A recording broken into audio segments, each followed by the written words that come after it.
Happy lunch hour, guys. Okay, so the plot thickens, and I'm gonna kind of get into it here.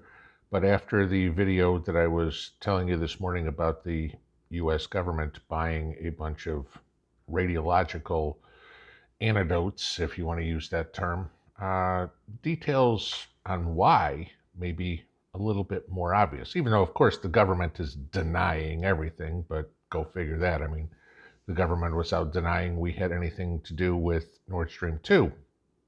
That's yet to be seen. So if you saw in the news a couple of days ago, the North Koreans were testing a missile, okay, and fired it right over northeast Japan, okay, which set off air raid sirens in Tokyo, told people to take cover and stuff like that, okay? Now, Little Rocket Man is not the most stable person out there. He likes to saber rattle a lot, but nothing came of it. Well, this morning, North Korea flew 12 fighter planes in formation near the South Korean border, simulating an air-to-ground attack on South Korea, prompting South Korea to scramble 30 fighter jets of its own. Okay. So tensions are ramping up a little bit. Now, granted, there are military drills going on right now between the U.S. and South Korea, and North Korea is not happy about it. Of course, they're always so worried about somebody invading North Korea, like there's anything there that anybody really wants. Okay, that thriving economy that is North Korea, who knows? All right, but he's got to make himself important. China's little brother, but so that's that. So North Korea is kind of making its presence known, going, hey, here in the back row, don't forget about us. Okay, but why? Well, let's talk about what the U.S. is doing. All right, this is more pissing away our money. How much money have we sent to Ukraine already to let that stuff be sold on the black market or whatever? Well, what the Biden administration is now doing is trying to stockpile weaponry in Taiwan. Now, remember, Taiwan's an island. So sending tanks or anything like that is not really what we want to do. But we want to send, or trying to send, billions of dollars in, how do you want to put it? Not small arms, but individual units, okay? So you're talking about surface air missiles, shoulder-mounted, anything along these lines. We want to stockpile weapons there because this is the logic. If China comes in, this is the logic the government's using. If China does attack Taiwan, we're not going to be able to get there quickly, so Taiwan is going to have to defend themselves until backups can arrive. Now, logically, that makes sense. Also makes good sense that, that's a cover for something else. For 40 years, almost 50 years, we've had a neutral policy with Taiwan, which is kind of silly. But how neutral are you when you're blatantly coming out and saying, we're giving you weaponry to protect yourself in case you are attacked?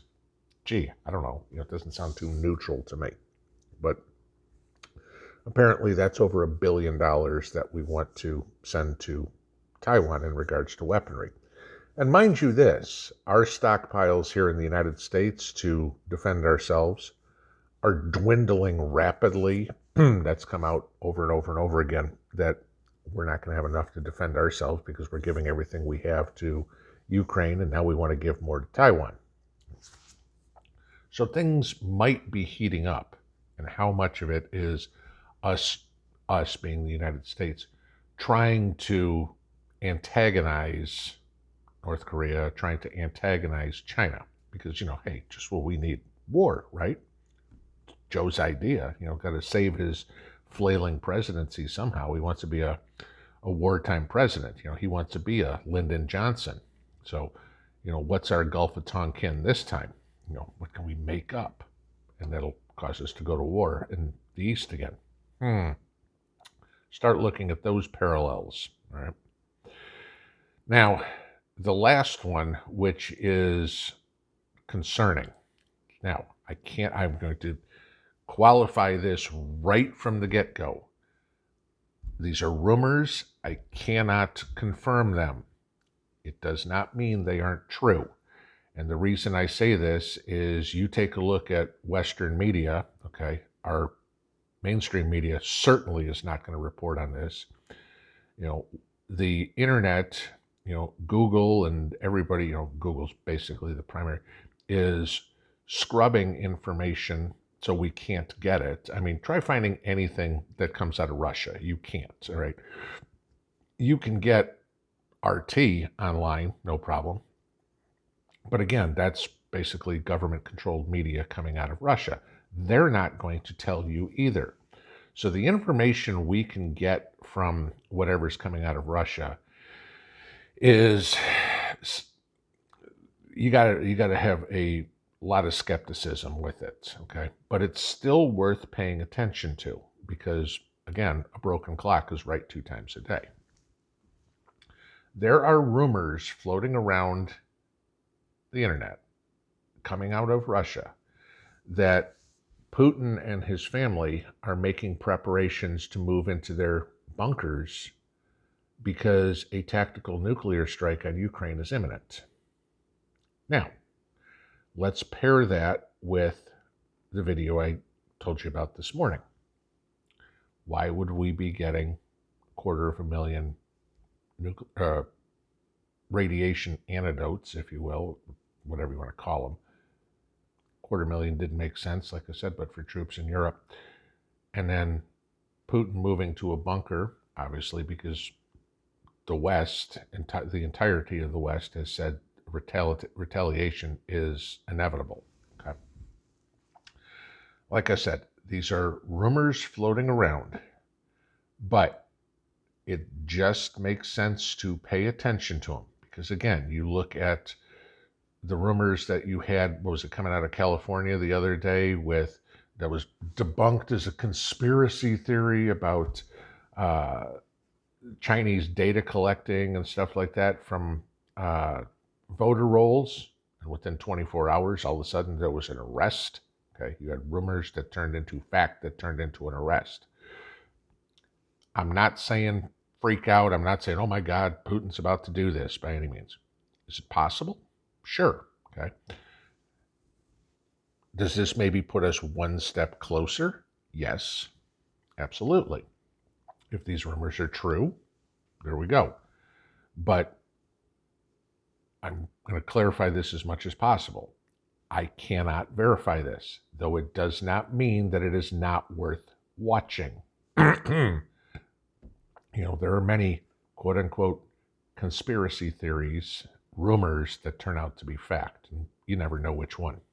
Now, the other side I'm going to give you on this one, and I'm just going to remind everybody,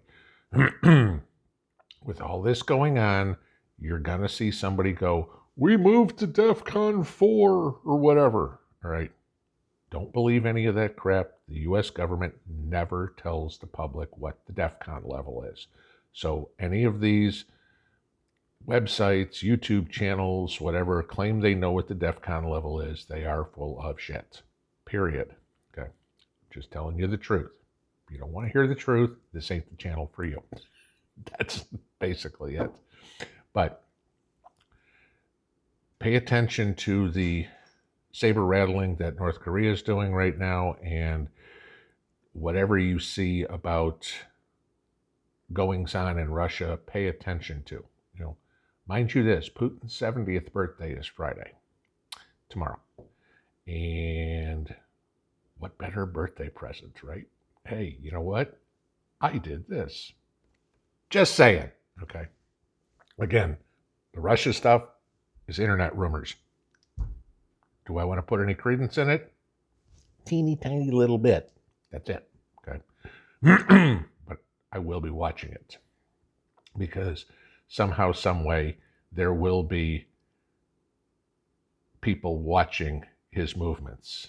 And if for the next week we see that Putin's in the Kremlin, running around giving speeches in Moscow, hey, no problem. Okay. All of a sudden he disappears from the media for a while, and you watch a little closer. Just saying. Have a good afternoon. Pinball out.